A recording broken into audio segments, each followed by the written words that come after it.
개혁신당 김용남 정책위 의장, 그리고 이번에 민주당의 영입 인재로 들어오신 신용한 전 서원대 교수님 두 분 모셨습니다. 어서 오십시오. 네, 반갑습니다. 네, 반갑습니다. 예. 네. 신 교수님 저희 프로그램 처음 나오셨는데 네, 처음입니다. 예, 저희 시청자 여러분들께 저 하얀 카메라 보시고 네. 예, 인사 한 말씀 부탁드리겠습니다. 네, 이번에 민주당에 새롭게 경제 일자리, 취업, 창업 일자리 담당 15호로 영입된 신용환입니다. 새로운 바람을 잘 만들어 보겠습니다. 네, 두 분 원래 친분이 있으시다면서요? 잘 알아요. 아, 같은 당 하셨죠? 네. 예. 제가 다른 프로에서 마침 김용남 의원 얘기가 나와서 네. 정말 이건 아니다. 네. 제가 겪은 일도 있지만 네. 이건 너무하다. 3개월짜리 소위 말하는 인턴 장관으로 제가 대통령 직속 청년위원장을 할 때 그분이 비서관을 했어요. 네. 그런데 3개월 장관 시키고 그걸 저런 식으로 마치 뭐 무슨 고목나무 뭐 하듯이 예. 도저히 인간적으로도 안 되고 예. 아무리 상도의가 없다 그래도 안 된다고 강력히 얘기를 했었습니다. 오죽하면 탈당해서 지금. 네.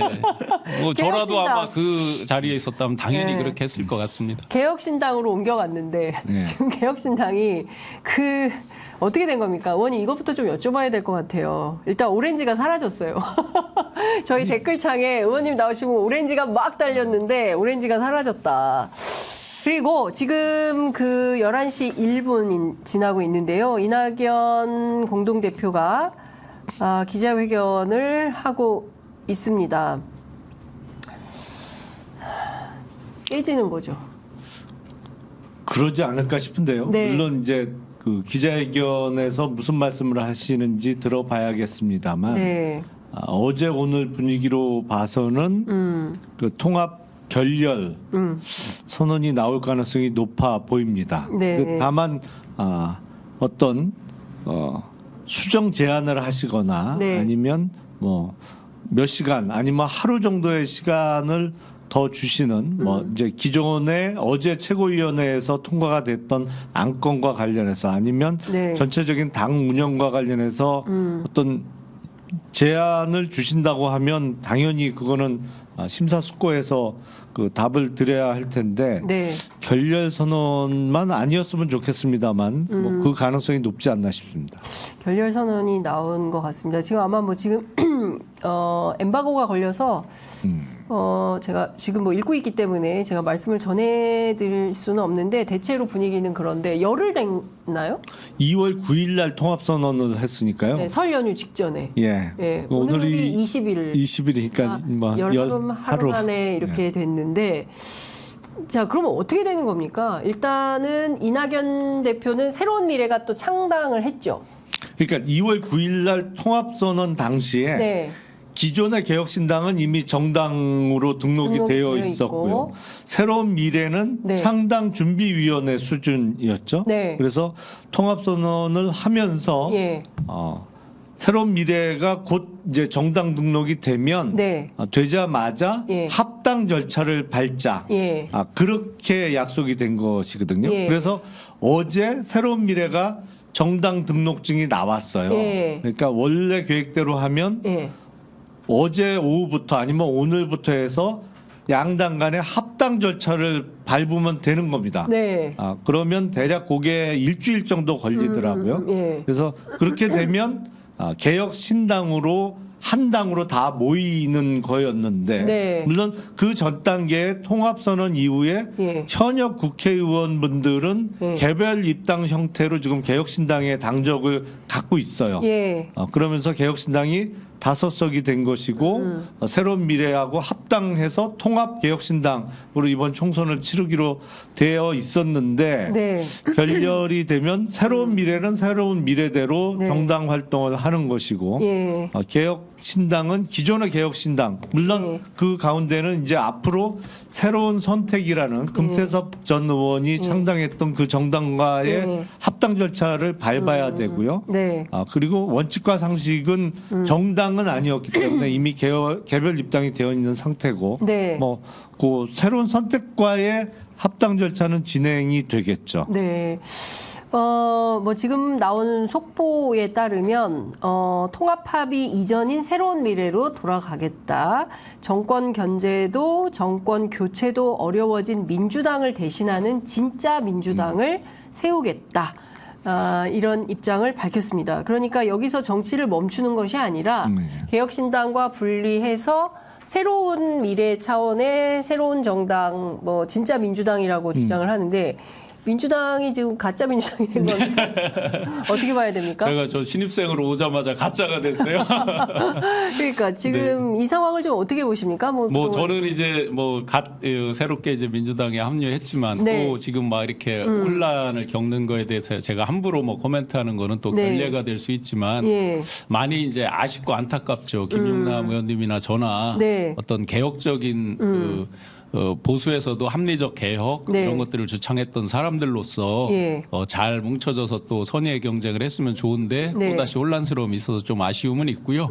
또 그렇다고 해서 이제 이분들이 민주당에서 먼저 나가서 여러 네. 가지 이제 어떤 안 좋은 말씀들을 많이 하고 나가신 상태에서 예. 뭐 가짜다 예. 또는 뭐 수구 세력이다 이런 식으로 이렇게 하는 부분이 진짜 수구가 누구인지 국민들이 이미 다 판단하고 있으리라고 봅니다. 네.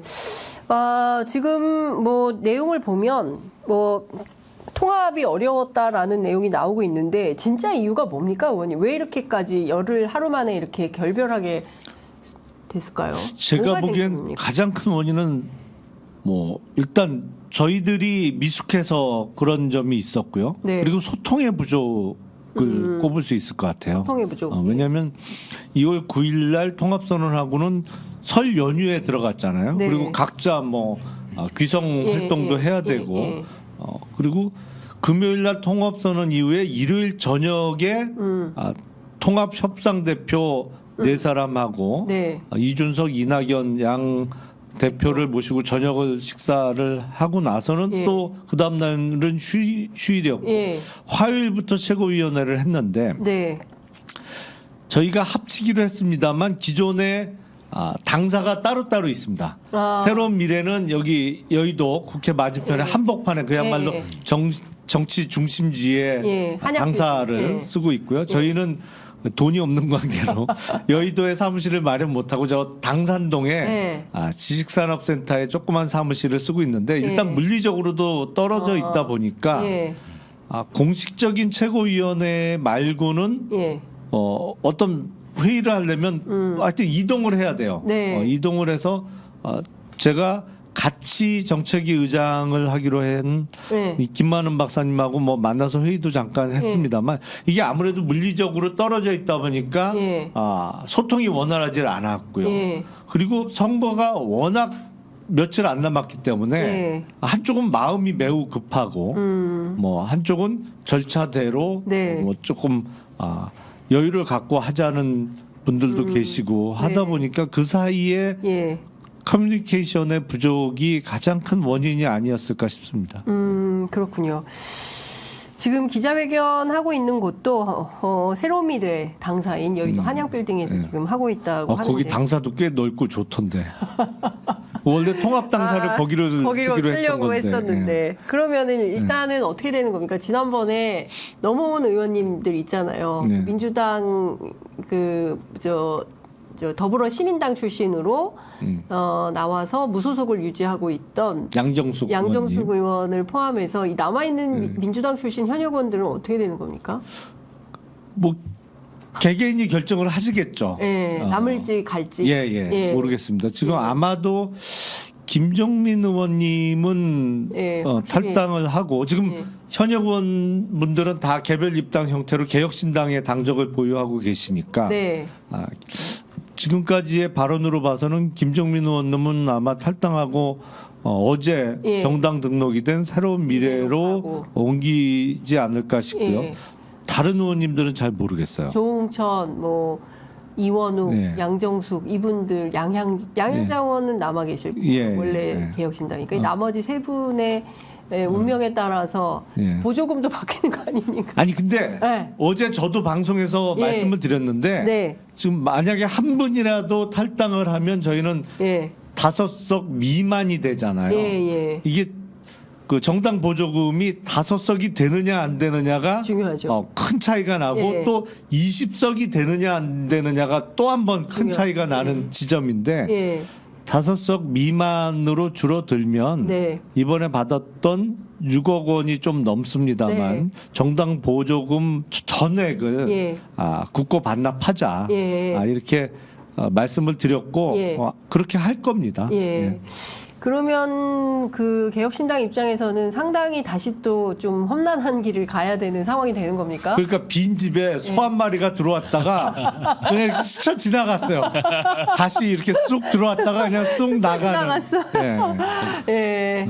그 사실은 그 뭐 많은 국민들이 뭔가 새로운 정치의 바람, 네. 기운 뭐 이런 게 생기지 않을까라는 기대를 가지고 제3지대 열풍을 좀 봤는데 지금 상황에서 놓고 본다면 뭐 민주당 신입생이긴 하지만 네, 네. 어떻게 평가하시겠어요? 제가 이제 그 바른미래당 인재영입 1호가 된 적이 있습니다. 국힘에서 그나물의 네. 그 밥 예. 정말 탄핵을 왜 당했는지 그거에 대해서 반성하지 않고 후배들에게 미안한 마음 없이 그 당시는 빨갱이 얘기를 특히 많이 했던 상황이었습니다. 네. 그래서 그나물의 그 밥이라고 강력히 비판을 하고 이제 쫓겨나듯이 나와서 바른미래당 인재영입 1호가 돼본 네. 그런 경험자로서 사실은 그때도 처음에 이제 기대감이 높을 때는 약 20% 가까이 갔다가 실제 한 일주일 만에 10.7% 정도까지 쭉 내려오더라고요. 네. 그런 과정들을 많이 경험해봤는데 네. 분명한 건 그 합치는 과정에서 여러 내용도 있고 한데 그걸 슬기롭게 어떻게 봉합하느냐를 가지고 국민들이 판단하실 것 같은데 네. 너무 빠른 시간 내에 결별까지 가는 그런 상황이 된 것 같아서 네. 그런 과정들이 많이 좀 그런 과정이나 노력이 없는 부분은 굉장히 아쉬운 네. 일종의 유경험자로서 좀 아쉬운 면이 많이 보입니다. 네. 그 이낙연 대표 회견문 내용 일부를 보면 그 크게 양보하고 통합을 서둘렀으나 여러 문제에 부닥쳤고 첫째 통합을 유지한다는 원칙을 지켰는데 유지가 안 됐다. 네, 그리고 두 번째는 통합 주체들의 합의를 지킨다는 원칙이었는데 그것도 안 됐고 셋째 민주주의 정신을 존중한다는 원칙도 깨졌다라고 이제 표현을 하고 있습니다. 어쨌든 2월 9일에 합의가 허물어졌고 다른 것은 몰라도 그 공동대표 한 사람, 여기는 이제 이준석 대표를 지칭하는 것 같습니다. 공동대표 한 사람에게 선거의 전권을 주는 안건이 최고위 표결로 강행 처리된 것. 이것을 굉장히 문제 삼고 있는 것 같습니다. 이준석 대표가 선거 지휘하는 것에 대해서 이낙연 대표가 동의하지 못하는 상황이 쟁점이었던 건가요?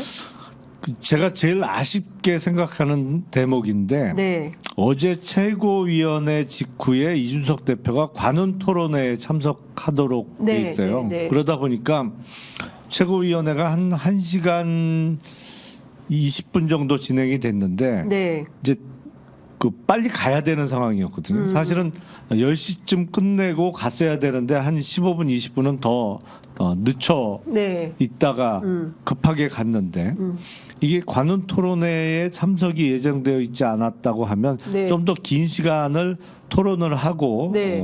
오해를 풀 수 있었을 겁니다. 네. 저희가 통합 선언을 할 때 합의 내용 중에 네. 총괄 선대위원장은 이낙연 공동대표로 한다라는 네. 내용이 들어 있어요. 네. 근데 어제 통과시킨 안건은 지금 선대위가 꾸려지지 않았거든요. 네. 그거는 개혁신당뿐만 아니라 민주당이나 네. 국민의힘도 다 마찬가지예요. 네. 왜냐하면 지금 선대위가 꾸려질 시점이 아니에요. 네. 선대위는 보통 네. 공천이 마무리되고 그렇죠. 정말 선거전을 앞둔 상태에서 선대위가 꾸려지잖아요. 그러니까 지금 저희는 아직 공천 프로세스가 시작도 안 했거든요. 네. 선거 임박해서 선대위가 꾸려지면 총괄 선대위원장은 이낙연 공동대표께서 하시는 게 맞습니다. 네. 어제 통과시킨 내용은 그 전 단계까지 선거 캠페인이나 선거 관련한 정책 발표와 관련해서 네. 저하고 이낙연 공동대표가 추천하신 김만흠 정책위 공동의장과 협의하에 이준석 대표가 발표한다는 내용이거든요. 네. 그러니까 그거를 물론 시간의 부족이 제일 큰 이유겠습니다만 마치 총괄 선대위원장을 이낙연 대표께서 맡기로 했던 합의 내용이 깨진 거로 네. 오해하신 거 아닌가라는 생각이 들어요. 근데 사실 열 하루 만에 이렇게 개혁신당이 이제 파국을 맞이하게 되면 이낙연 대표에게도 그리고 이준석 대표에게도 정치적 책임이 상당히 거세게 일 수밖에 없는 거 그럴 아니겠습니까? 수밖에 없죠. 예, 네. 그러면 이 자체로 선거가 굉장히 어려워질 가능성이 있는데 앞으로 그럼 개혁신당이나 또 이낙연 대표의 길은 어떻게 될까요? 우선은 당분간은 이른바 자강의 시간을 가질 수밖에 없을 것 같고요.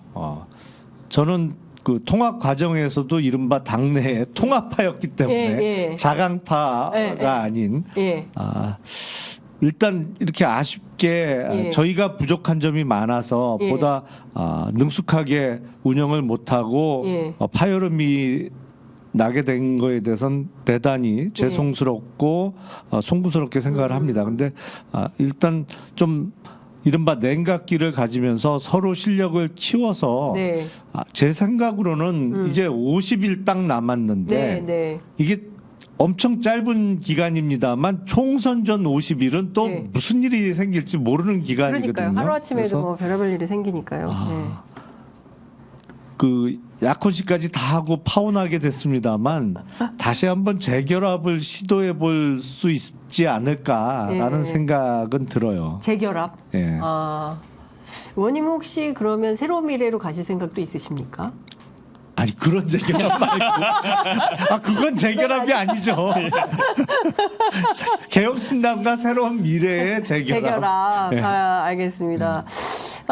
사실 제가 신영화 교수님께 이걸 좀 여쭤보려고 했어요. 윤석열 캠프 출신이세요. 윤석열 캠프 출신이면서 민주당에 영입된 케이스인데 그 전에는 뭐 다양한 뭐 바른미래당에서 그 우리 김용남 의원님하고 같이 활동도 하시고 이른바 윤석열 대통령을 만든 주역 중에 한 분이라고 주역이라 그러면 너무 거창하긴 하지만 하여간 그중에 그런 분인데 뭐 이만큼 한 사람이죠. 근데 왜 민주당을 오게 되셨습니까? 그 전에 이제 박근혜 정부에서 청년 취업 창업 일자리를 총괄적으로 이제 하는 대통령 직속 청년위원장을 했습니다. 전문가로 발탁돼서 나름 뭐 열심히 했다고 생각을 했는데 탄핵을 당하고서 굉장히 많이 부끄러웠습니다. 왜 탄핵의 옳고 그름을 떠나서 왜 이 탄핵에 이르게 됐는가 그 과정에 대한 반성이 없다는 거죠. 그래서 이제 그나물의 그 밥 등등을 면전에서 외치면서 소위 말하는 이제 싸가지 없는 놈으로 황당하게 돼서 이제 나오게 되면서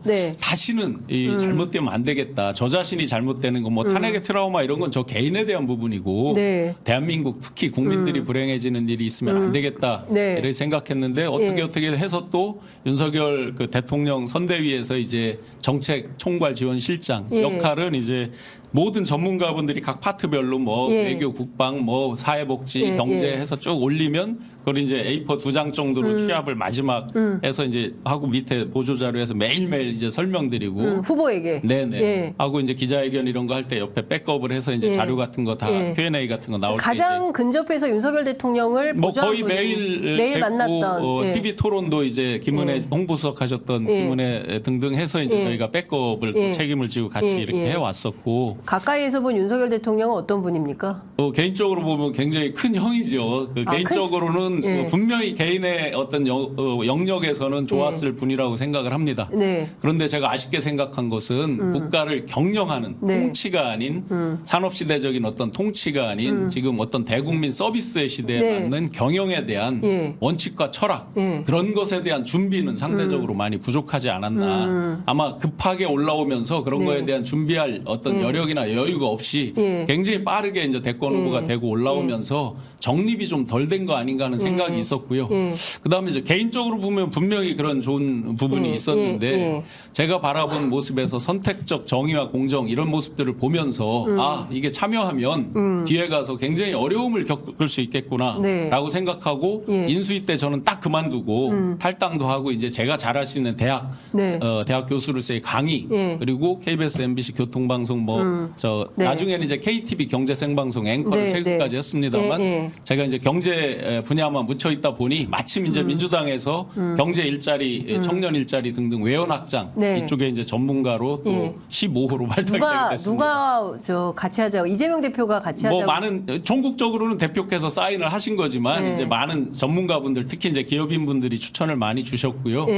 또 제가 담당했을 때 일들을 알고 있는 분들이 많이 천거를 해주셔서 인재 영입이 미팅을 하고 인재위원회 미팅을 하고 전국적으로 대표께서 하셨겠죠. 특히나 상대 반대 진영에서 일종의 적진 누가 이제 저보고 원죄가 있다고 얘기를 하는데 적진에 있던 사람을 스카우트할 때 뭐 당연히 대표께서 심사숙고를 하셨겠죠. 네. 이재명 대표 아직 못 만나셨습니까? 영입식 때 뵀습니다. 이재명 대표 뭐라고 하시던가요?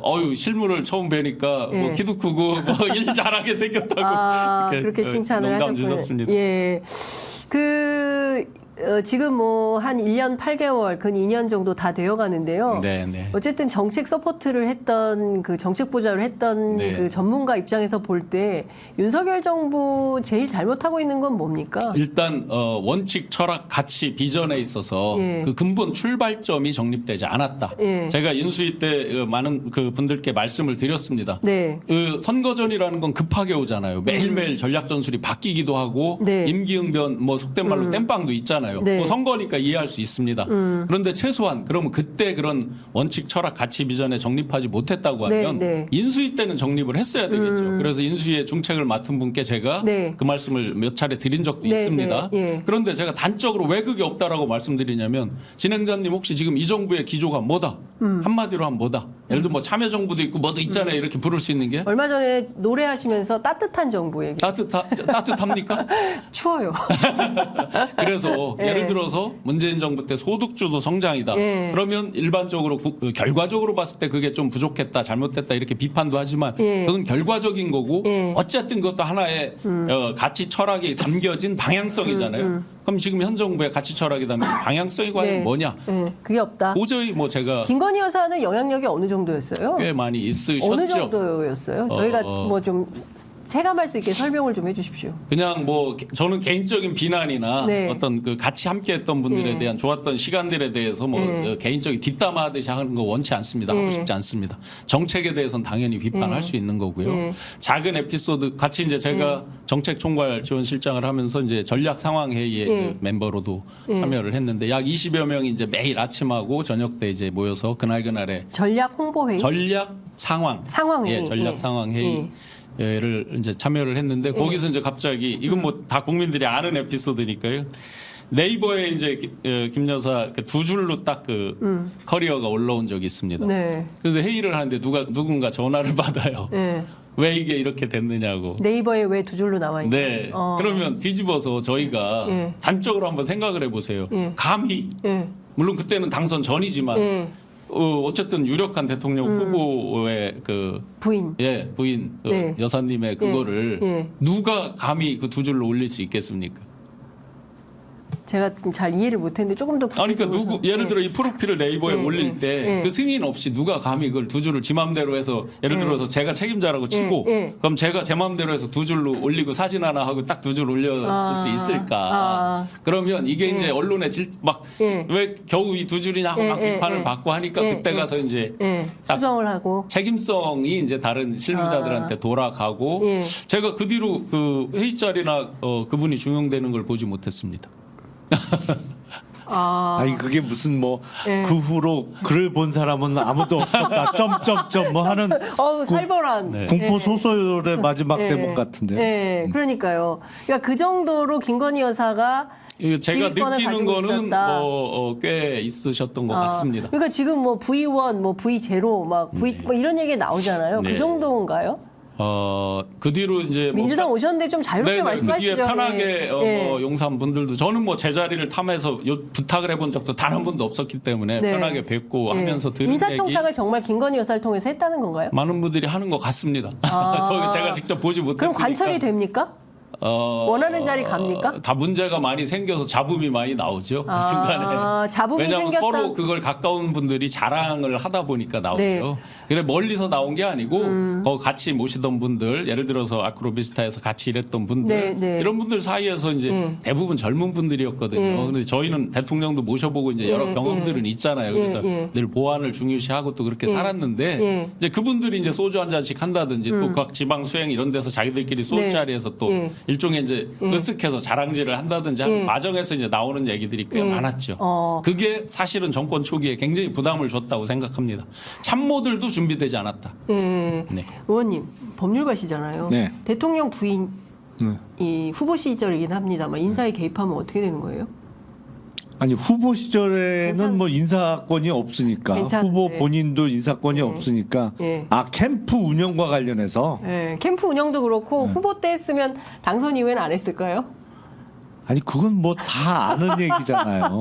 그러니까요. 그러니까 그게 꼭 그 나중에 문제의 소지가 많죠. 네. 문제는 꼭 세상에 비밀은 없잖아요. 맞아요. 예.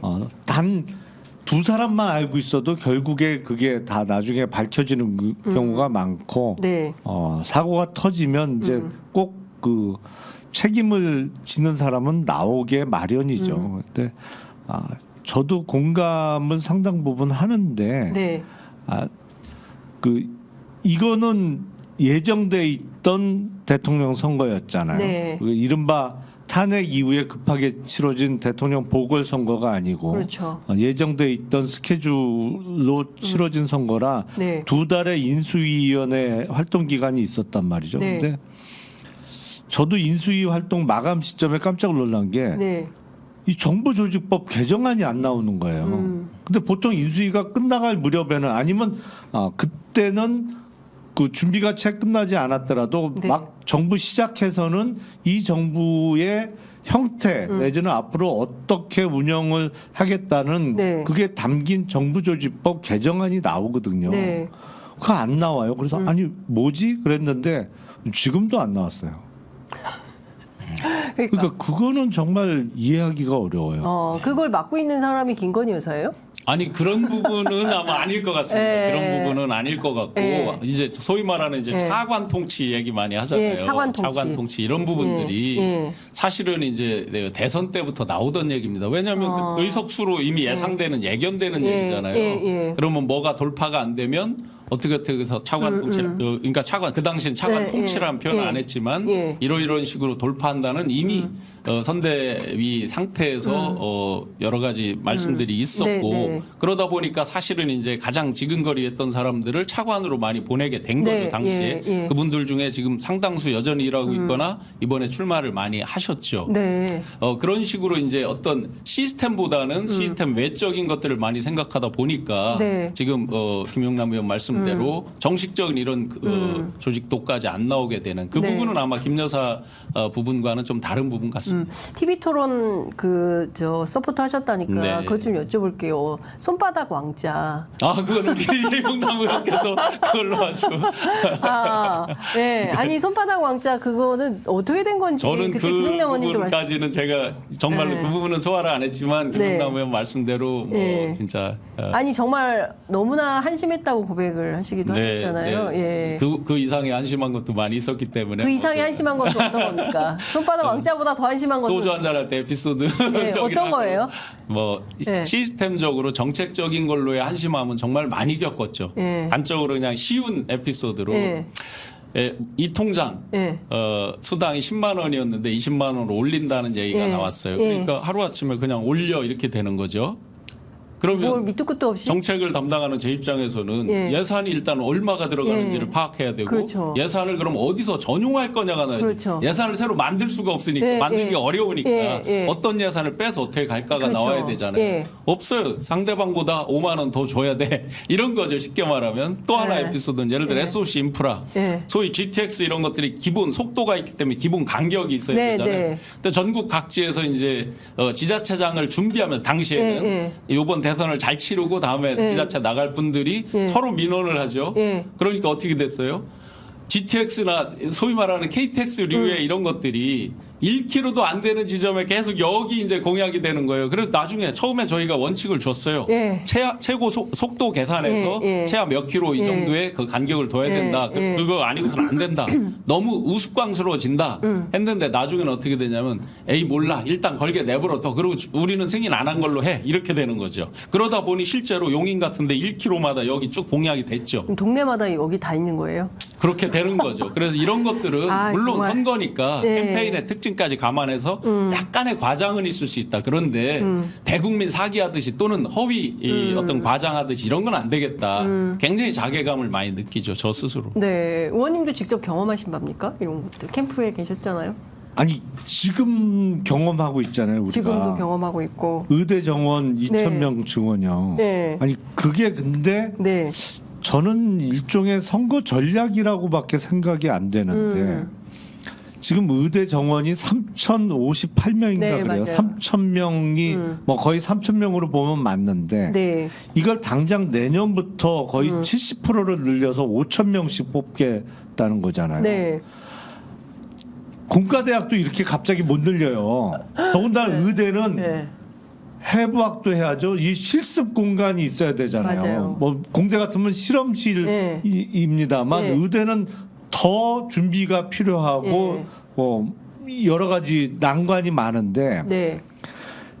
그렇게 늘릴 수 있는 건 제가 보기에는 문과대학 정도 그냥 책상하고 의자만 늘리면 되는 학과는 가능할 수도 있겠죠. 예. 그냥 기본적으로 걸려져 있는 예. 칠판에 예. 교수님이 강의하시고 예. 뭐 뒤에 좀 안 들리는 정도의 불편함만 감수하는 학과도 사실은 갑자기 1년 만에 70%를 늘린다는 건 쉽지 않은 결정인데 네.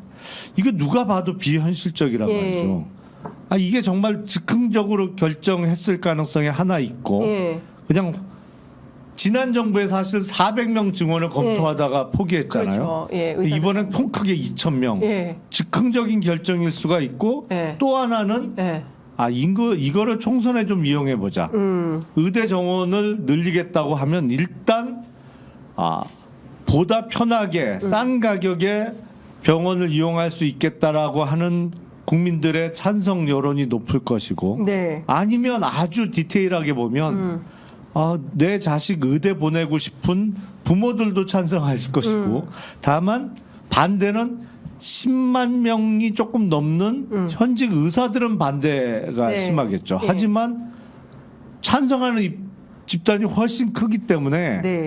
선거에서 가장 유리하게 써먹을 수 있는 카드로 의대 정원 확대를 밀어붙이는 거 아닌가. 네. 아니면 네. 정말 거기서 한 발자국 더 나가서 누가 봐도 비현실적인 2,000명 증원을 누군가 중재를 해서 선거 직전에 뭐 해결. 400명 아니면 500명 선에서 타협 보고 네. 의료 대란을 마무리하는 중요한 역할을 누구한테 약속 맡겨서 이른바 약속 대련으로 약속 대련. 띄워주기 위한 사전 소위 정지 작업 아닌가라는 생각이 네. 들거든요. 네. 그러니까 이게 누가 보더라도 이거는 총선용이다. 총선용 아니면 예. 즉흥적이라는 네. 것밖에 네. 말이 안 되는데 네. 지금 그 기승전 총선이고요. 네. 국민들이 이제 잘 못 느끼시는 거 중에 네. 윤 대통령께서 원칙 철학으로 어쨌든 대통령이 된 걸로 이제 그렇게 이미지화가 된 거 아니에요. 네. 그런데 제가 볼 때는 순간 판단이나 현실에 대해서 맞추는 이 판단을 굉장히 빨리 잘 하시는 분이에요. 그러니까 어떻게 보면 현안에 굉장히 민감하게 움직인다. 예를 들어 여론조사 최근에 신경 안 쓴다고 했는데 제일 신경을 많이 쓴다는 거 아니에요? 여론조사도 이따 기회 되면 말씀드리겠지만 네. 최근에 예를 들어 나오는 각종 이제 뭐 갑자기 증시에서 세금을 뭐 부분을 낮춰준다든지 부자 감세를 한다든지 이런 거는 아까 이제 원칙과 철학 제가 말씀드렸잖아요. 예. 원칙 철학과는 전혀 관계 어떻게 보면 갈짓자 행보에 가까울 정도로 널뛰기를 하고 있는 거잖아요. 네. 진폭이 너무나 커서 국민들이 헷갈릴 정도인데 거기에 공통점이 하나 있잖아요. 다수의 저울질을 딱 해봐서 네. 이런 말씀 많이 하셨거든요. 법익 형량 아마 변호사시니까 잘 알죠. 저울질을 해봐서 51이 나온다. 네. 49보다 높다 하면 판단을 하는 거죠. 그래서 빠르게 가 많이 하셨잖아요. 좋아 빠르게 가. 네, 그렇듯이 이런 현실 판단을 굉장히 빨리 하신다. 그러니까 원칙 철학과는 조금 다른 부분이죠. 네. 이런 부분들이 굉장히 즉흥적으로 결정되고 또 즉흥적으로 집행된다. 네. 제가 몇 번 말씀을 드렸었는데 다른 방송에서 예. 병사월급 200만 원, 여성가족부 폐지 예. 이게 2022년 1월 7일인가에 7글자로 해서 히트가 됐어요. 맞아요. 어쨌든 어그로를 끌었어요. 예. 그러다 보니까 이제 병사월급 200만 원 공약을 하시는데 그게 새벽 5시 반쯤에 제가 전화를 받았는데 저는 이제 아차 싶은 거예요. 왜냐하면 대통령이 직접 전화. 아니요, 그 뭐 그렇게 참모가? 그 루트로 왔는데 아차 싶은 거는 뭐냐면 자 예산이 어떻게 되는가 당장. 그래서 제가 급히 예산 담당한테 예산 좀 뽑아보라니까 그 당시 네. 병사 월급이 2조 정도 들어갔는데 200만 원을 만들려면 5조 2천억이 더 들어가서 7조 2천억이라는 거예요. 네. 그러면 어디서 그 5조 2천억을 뽑아올 것인가? 최신 무기를 덜 만들든 개발을 중단하든 구입을 덜하든 뭐가 있을 거 아니에요. 네. 그다음에 그러면 하사 중사 상사는 어떻게 해요? 네. 그분들이 네, 그렇죠. 그 당시에 초임이 논란이 이 있었죠. 최저임금 밑에였단 네, 말이죠. 예. 그다음에 9989 공무원은 어떻게 할 것이며 평균이 200이라는 건지 지금 당장 200을 하겠는데 언제 시행한다는 건지 등등등 하고 이제 우리가 회의를 급히 합시다 하고 지금 경호처장님 뭐 등등등 여러분들께 이제 여쭤보는 과정에서 갑자기 발표가 딱 된 거예요. 페이스북에 이제 쓰신 거죠. 네. 이렇게 됩니다. 그러면 지금 와서 그 연속선상에서 이렇게 얘기하잖아요.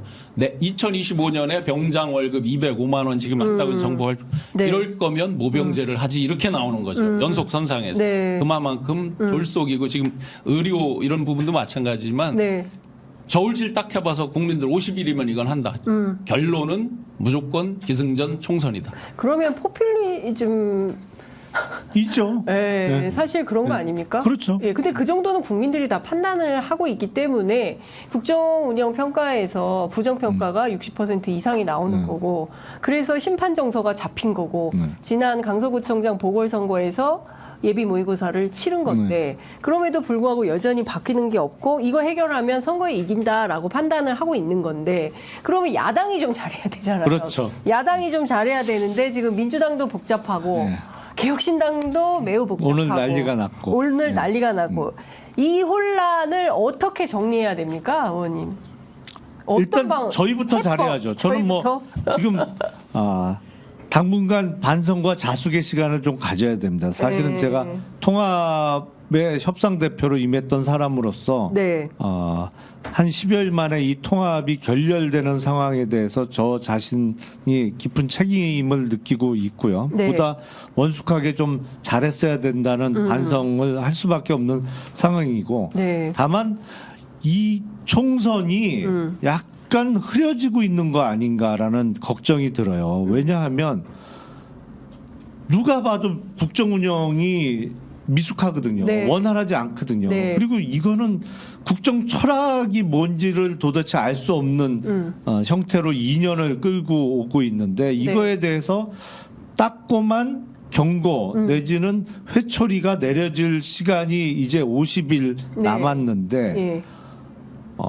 좀 속된 표현으로 정부 여당이 일종의 간판가리를 해서 성공하고 있는 듯이 그렇죠. 비춰져요. 예, 간판가리 효과. 간판가리로 갑자기 윤이라는 간판에서 한이라는 간판으로 갈아 끼면서 네. 마치 새로 개업한 가게인 것처럼 예. 그래서 호기심에 예. 음식이 바뀌었나 아니면 잘하나 들어가 보는 예. 듯한 그런 효과를 내고 있거든요. 네. 근데 똑같은 집인데 사실은 간판만 바뀌고 그냥 네. 똑같은 그 집이고 예. 뭐 그분이나 저 사람이나 똑같은 사람인데 예, 예. 다를 게 없고 예. 단지 차이가 있다면 한 사람은 술 많이 먹고 한 사람은 술 안 먹고 차이 외에는 차이가 없는데 네. 이런 착시 효과가 지금 네. 여론조사에도 최근에 잡히고 있단 말이죠. 네. 그래서 정말 야당이 더 잘해야 되는 시점이다. 저희도 반성해야 되고 네. 이제 야당이 보다 국민들로 하여금 눈살 찌푸리는 일을 안 만들고 예. 정말 정권 심판을 위해서 야당부터 올바른 모습을 보여드려야 되는 시점이 아닌가라는 네. 반성을 하게 됩니다. 네, 저는 방심하자는 뜻은 아니지만 모든 결론은 결국은 시대 정신에 수렴한다라고 봅니다. 그런데 네. 이제 안타깝고 아쉽죠. 예. 시대 정신은 뭐 예를 들어 세계로 나가자든지 미래로 나가자든지 뭐 대한민국의 미래를 위한 이런 부분이 돼야 되는데 네. 지금 시대 정신은 어떻게 보면 민주당이 만든 것도 아니고 전 국민적으로 시대 정신이 수렴돼 있습니다. 윤석열 정권 네, 심판. 심판. 이 부분은 어떻게 보면 누가 만들었습니까? 그 시대 정신이라는 게 결국 윤석열 정부에서 만든 셈이죠. 네. 그런데 지금 이제 공천 과정에서 잡으면 당연히 어느 정당이나 있으리라고 보고 아마 이게 마무리되는 시점에 굉장한 속도를 낼 거라고 네. 보고 제가 이제 원희룡 종합상황실장을 하면서 네. 매일매일 통계 분석 이런 걸 거의 매일 밤에 이제 새벽에 네. 많이 했는데 네. 저는 지금 시점에서는 딱 하나만 봅니다. 중도 여론이 변하고 있는가? 하나도 변하지 않았습니다. 중도 여론이 변하고 있지 예, 않다. 변하지 않았습니다. 그러니까 중도 여론조사에 여론, 보수 가표집은 뭐 보시다시피 네. 거의 모든 여론의 보수값이 방심하자는 뜻이 아니라 네. 중도 여론에 변하지 않았다. 그러면 어느 순간에 예.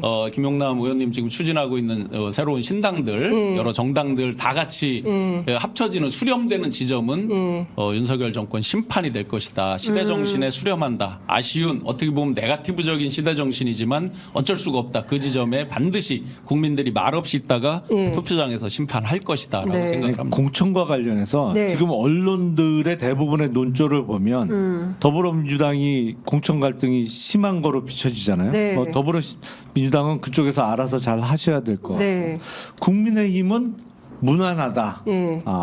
파열음이 안 난다. 예. 공천 잘한다. 뭐 이런 식의 논조가 언론을 대부분이에요. 통해서 잡히고 있죠. 예. 예.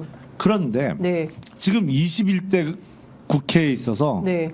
그러니까 2020년 4월 총선을 앞둔 당시 미래한국당이었죠. 네, 지금 네. 국민의힘 전신의 예. 공천은요. 예. 누가 봐도 역대 최악의 공천이었어요. 황교안 공천. 황교안 공천. 네. 그런데 지금 한동훈 위원장이 하고 있는 공천은요. 네. 역대 최악의 공천으로 평가받았던 그 21대 공천을 그대로 갖고 가는 공천이거든요. 아, 지금 한동훈의 공천은 그렇죠. 황교안 공천과 판박이다. 그렇죠. 네. 왜냐하면 예. 지금 컷오프된 지역구 국회의원이 아직 한 명도 없어요. 다만 비례대표 국회의원 두 사람이 지역구에 도전했다가 공천이 안 된 케이스는 예. 나옵니다만 예. 그분들은 대부분 제가 알기로는 지역적 기반이 없는 분들이고 네. 그 지역구 국회의원은 아직 컷오프된 사람, 탈락한 사람이 한 명도 없거든요. 예. 그러면 대부분 그냥 이 국회의원들을 끌고 가자는 전략이에요. 예. 앞으로 조금 TK 지역에서는 변화가 있을 수 있습니다만 네. 이게 잘하는 공천처럼 언론에서 떠든단 말이죠. 네. 이게 어떻게 잘하는 공천이에요. 4년 전 공천이 역대 최악의 잘못된 공천으로 평가받았는데 이 사람들을 그대로 끌고 가는데 그대로 끌고 가는 가장 큰 이유는 뭐냐? 뭐예요? 가장 큰 이유는 컷오프하면 이 중에 상당 부분이 개혁신당으로 옮겨가든지 네. 뭐 다른 정치 정당으로 옮겨갈 거를 두려워해서 네. 두 번째는 윤석열 대통령이 워낙 인기가 없으니까 네. 현역 의원들 다 다독여서 끌고 가면 이 사람들 다 내 사람 만들 수 내 편 있다. 될 거라는 나. 정치적인 계산 예. 이거거든요. 예. 네, 네. 아니 어떠한 정치 개혁의 의지도 엿볼 수도 없고 예. 이게 절대로 잘된 공천이 아니에요. 예. 물론 다 잘라내고 자기 마음대로 그냥 사리사욕을 채우는 내리꽂는 내 사람 꽂는 공천을 하면 그건 잘못된 거지만 잘못된 공천의 결과인 지금 21대 현역 국회의원들을 정리하고 더 나은 사람, 좋은 사람으로 꼽는 공천이 돼야 네. 정치 개혁인 것인데 네. 그건 할 의지도 없고 능력도 안 돼요. 근데 언론에서는 이걸 잘하고 있다고 자꾸 평가를 해. 네. 어? 그러니까 그건 내부 반발이 네. 적다는 네. 이유 단 그게 하나. 하나죠. 그러니까 그렇죠. 뭐냐면 이런 거죠. 한동훈 위원장이 잘한다고 평가받는 이유는 민주당은 찌그럭버그럭 막 계속 곡소리가 나는 반면에 한동훈은 조용하다. 다 그 파열음이 없다. 요거 하나만 가지고 그렇죠. 조용하지. 네. 아무도 안 자르는데. 네, 네. 당연히 조용할 수밖에 당연히 없는데. 조용하죠. 아니, 네. 불만이 있을 수가 없잖아요. 네, 네. 네. 안 자르고 그냥 가는데 다. 가는데. 연속 선상에서 네. 조용하면 잡음 없으면 잘한 공천입니까? 지금 김용남 의원께서 잘 말씀 주셨어요. 네. 4년 전에 연속 예. 선상입니다. 그런데 예. 잡음 없는 거 하루 이틀 보셨습니까? 국힘 의원들 중에 강력하게 들이대고 잡음 있는 적 보셨습니까? 이 정부 들어와서 예. 그 연속 선상 이상도 이하도 아니다. 그리고 민주당에 대해서 사당화라고 얘기하잖아요. 네. 사당화의 정점이 어디입니까? 사당화의 정점이 어느 당입니까 지금? 누구의 정당입니까? 뭐 국민의힘 그럼 윤석열 만약에 다양한 목소리가 정말 어떤 민주적인 목소리가 나온다면 저렇게 지금 있었겠어요. 정권 시작부터 지금까지 공천까지도 네. 기승전 총선에 기승전 김건희 여사 아마 특검법을 당연히 염두에 둬서 여기까지도 끌고 왔겠죠. 그렇죠. 네, 그게 아마 변론으로 뒤돌아보면 시간이 지나 뒤돌아보면 그것 때문에 망친 공천이다라는 평이 분명히 나올 거라고 생각합니다. 네, 그러니까 결국 지금 공천 경쟁을 여야가 공이하고 있는데 이 공천은 국민들에게 평가받게 되는 거잖아요. 네. 그 양당이 국민들로부터 어느 당이 조금 더 평가를 받을 거라고 전망하세요? 그러니까 지금 한동훈의 공천, 네. 그다음에 이재명의 공천, 이 두 개가 이제 큰 당 두 당이 이제 이렇게 올라가는 건데 그러니까 국민들이 어떤 당의 공천을 선택할까요? 결국엔 지금 뭐 공천이 아직 절반이 완벽한- 채 네. 안 이루어졌기 때문에 네, 제가 알기로는 네. 국민들이 보시기에 공천 과정은 그다지 중요하지 않아요. 공천의 결과물로서 각 당의 최종 후보가 어떻게 구성이 되느냐. 네. 그게 국민들께 세일즈하는 상품이라고 볼 수 있잖아요. 그러니까 최종적으로 각 정당이 내놓는 상품이 어떤 상품인지가 중요한 거지. 네. 그 상품을 만드는 과정에서 뭐 네. 조용하게 진행이 되던 파열음이 나던 저는 그건 중요하지 않다고 생각합니다. 네. 근데 네. 더불어민주당은 제가 잘 사정을 모르겠고 네. 국민의힘은 네. 대폭 물갈이가 필요한 상품들이 구상품들이 대부분이었는데 다시 진열되게 됐다. 시즌은 바뀌었는데 그 구상품을 그대로 내놓는 게 과연 네. 잘하는 잘하는 거냐. 거냐. 그걸 또 잘하고 있다고 포장하는 언론들은 도대체 뭐냐. 야. 이런 생각을 지울 수 없어요. 그러니까요. 두 가지 예. 측면에서 늘 공천을 분석하잖아요. 네. 물갈이 폭이 어느 정도 됐느냐, 어떤 인물들이 들어왔느냐 부분인데 어떤 네. 인물들은 좀 전에 이제 말씀을 주셨고 예. 물갈이 폭에서 뭐 48을 했느니 40을 했느니 이제 네. 이런 걸 가지고 역대로 더 많이 한 곳이 이겼다 뭐 이렇게 나오잖아요. 그런데 네. 국힘은 지금 두 가지 그 중에서도 물갈이 폭에서도 또 두 가지를 봐야 될 것 같아요. 네. 신상이 들어와 있는 부분 그 다음에 용산 출신이 과연 몇 명이 들어갔느냐 이 부분까지를 같이 봐야 될 것 같고 민주당은 뭐 지금 현역 의원 숫자가 압도적으로 많다 보니 더 당연히 이제 어떤 교체가 될 때 잡으면 당연히 더 노이즈가 커지겠죠. 네. 이런 두 가지 포인트를 같이 좀 봐야 되지 않을까 싶습니다. 잠시 후 12시에 이준석 개혁신당 공동대표의 긴급 기자회견이 예. 예고가 됐습니다. 15분 후인데요. 12시에 국회 소통관에서 당내 현안 관련해서 이준석 대표 긴급 기자회견이 예정이 돼 있습니다. 빨리 가셔야 되는 거 아니죠? 무슨 얘기를 하시려고 하는 걸까요? 아마도 네. 통합 결렬에 대한 아쉬움 그리고 반성 네. 이준석 대표가 보다 능숙하게 통합 과정을 이끌었어야 되는데 네. 뭐 어떤 면에서는 본인의 미숙함으로 인해서 네. 이렇게 국민들께 좋지 못한 모습을 보여드리게 대한 네. 점에 대한 철저한 반성이 나오지 않을까 싶고요. 네. 또 어쨌든 당분간은 자강의 시간을 각자 갖게 됐으니까 앞으로의 각오 정도를 이야기하지 않을까 싶습니다. 예. 홍준표 대구시장이 나섰습니다. 나오셨군요. 네. 홍 시장님께서. 이번 총선은 빙탄불상용 어렵습니다. 빙탄불상용 선거다. 재밌는 총선이 됐다. 얼음과 숯은 함께할 수 없다. 성질이 전혀 다른 두 개의 관계를 좀 통칭해서 쓸 때 하는 이제 한자 성어인데요.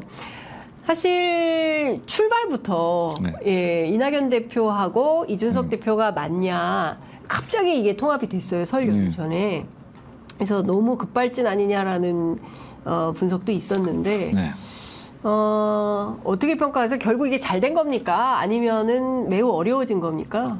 아니 저는 매우 아쉽게 생각을 하고요. 아쉽다. 예. 저는 개혁신당과 같은 소수당이 총선에서 좋은 결과를 얻기 위해서는 네.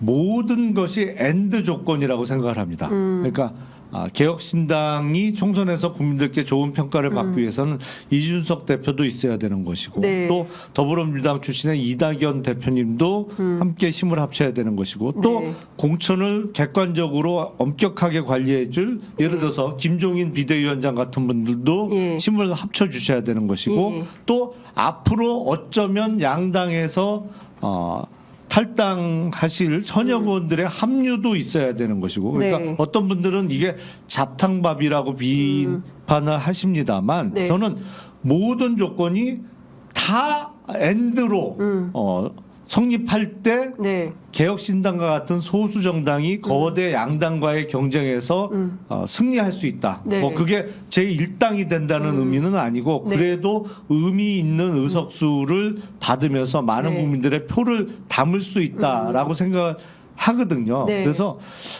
갈라지는 거는 저는 매우 아쉽게 생각을 하고요. 어쨌든 큰 덩어리의 엔드 조건 하나가 네. 될 뻔하다가 지금 예. 삐끗했다. 예. 하지만 포기하지는 않겠다라고 말씀드리겠습니다. 예, 김용남 의원님께서 너무 아쉬움이 눈빛에 막 너무 네. 절절하세요. 이거 이렇게 하면 안 되는데 매우 아쉽다. 이런 표현입니다. 이제 중요한 것은 선거는 구도인데요. 네. 그러니까 중요한 포인트는 이제 앞서 말씀해 주신 대로 정권 심판론.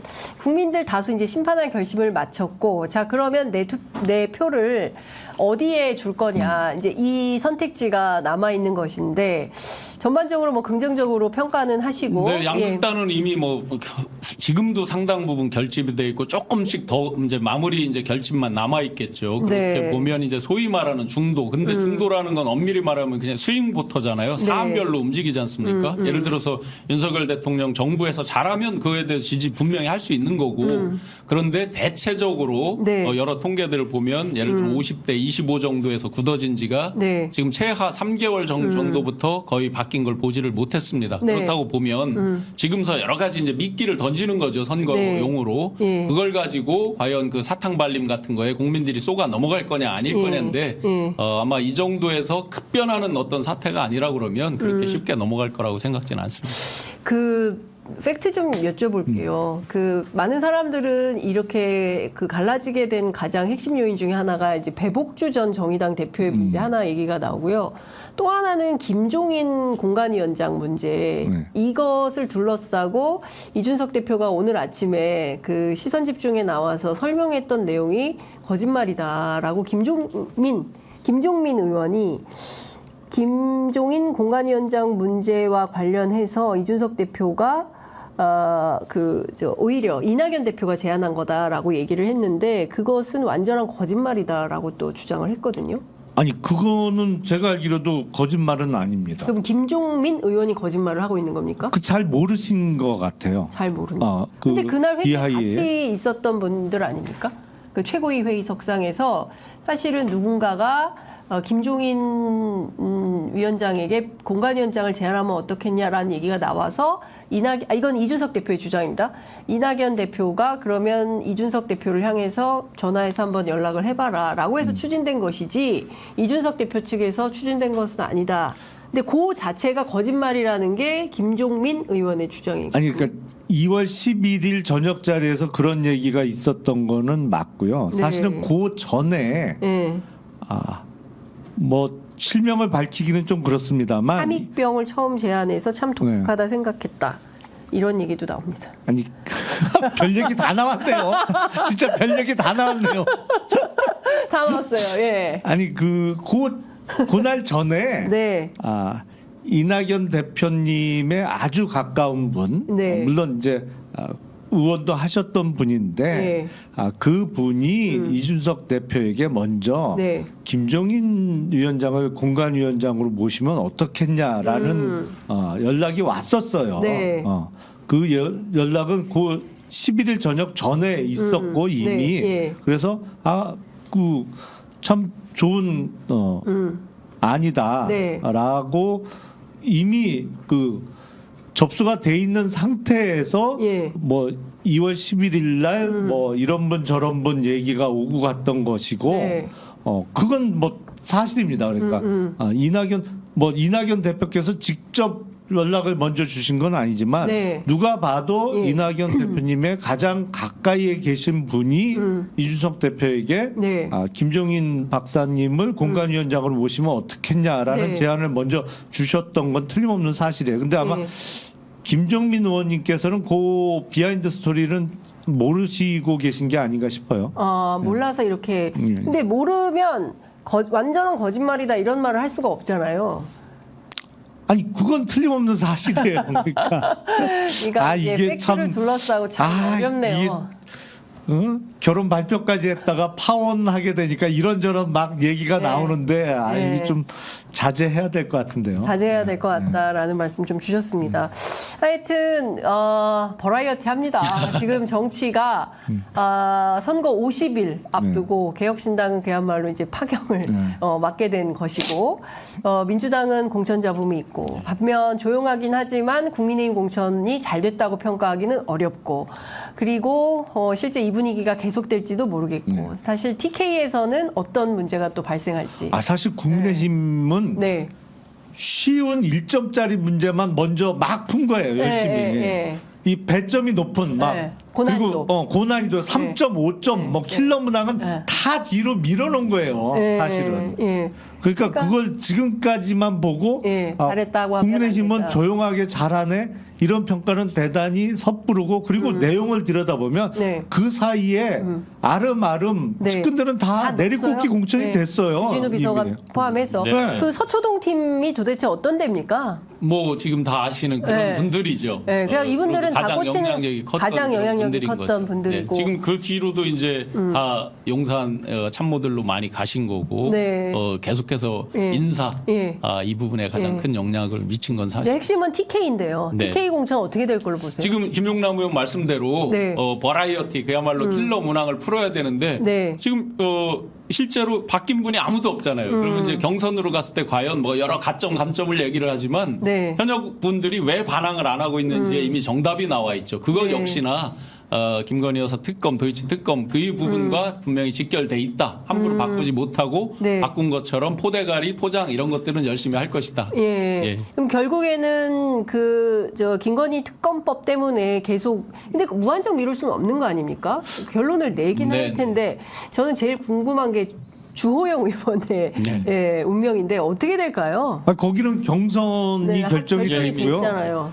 아유 조호영 의원이 그 대구에서 5선을 하셨는데 네. 그 경선에서 아무리 감점을 받는다고 네. 해도 네. 된다. 아 되죠. 네. 거기서 질 리가 있나요? 그러니까 사실상 무늬만 경선이다. 네, 그렇죠. 그렇게 해서 그럼 다 살려서 돌아올 가능성이 높다. 아니 그리고 지금 소위 권력의 핵심에 있는 사람들 뭐 사무총장이나 누가 봐도 실권자인 뭐 이철규 사무총장 이런 사람들 경선으로 결정되거든요. 그 내용을 보면요, 그냥 무늬만 경선이에요. 네. 사실은 네. 거기서 질 수 없는 경선만 하는 형태만 네.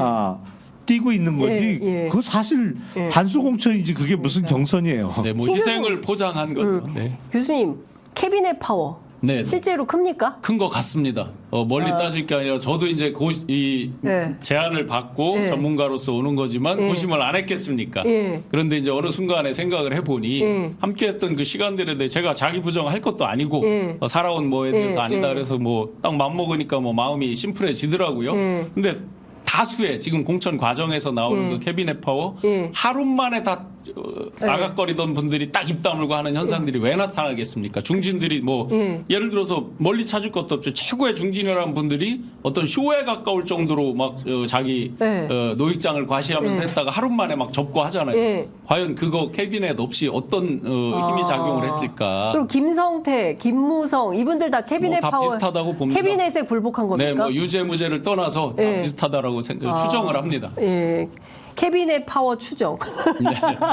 왜냐하면 이제까지 아무 말도 없는 정당이잖아요. 까놓고.